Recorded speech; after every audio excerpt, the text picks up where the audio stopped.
प्रभरः प्रकाशात्मा प्रतापनः शुद्धस्पष्टाक्षरो मन्त्रश्चन्द्रांशुर्भास्करद्युतिः अमृतांशूर्भवो भानुः शशबिन्दुः सुरेश्वरः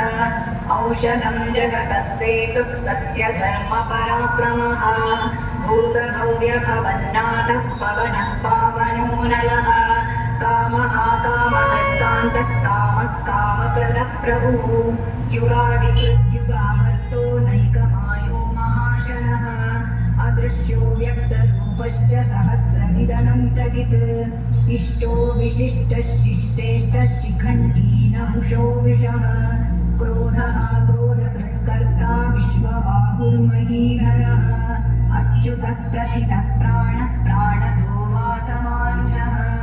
अपानिधिरधिष्ठानमप्रमत्तः प्रतिष्ठितः स्कन्दः स्कन्दधरो धुर्यो वरदो वायुवाहनः वासुदेवो बृहद्भानुरादिदेवः पुरन्दरः अशोकस्तारणस्तारः शूरः शौरिर्जनेश्वरः अनुकूलः शतावर्तः पद्मी पद्मनिभेक्षणः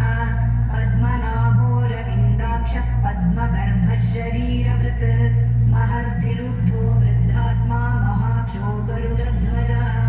अतुलः शरभो भीमः समयज्ञो हविर्हरिः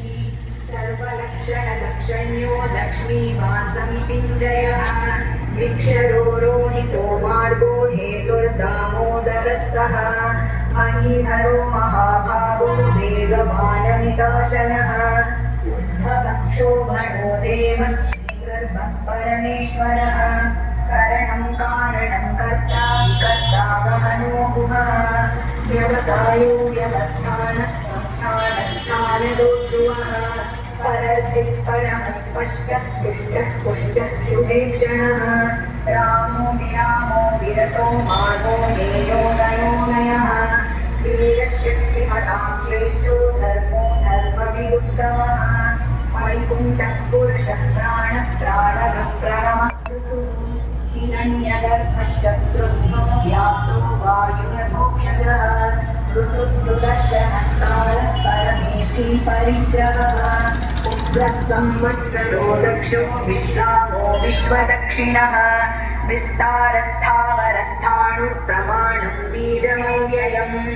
अर्थोऽनर्थो महाकोशो महाभोगो महाधनः अनिर्विण्णस्थ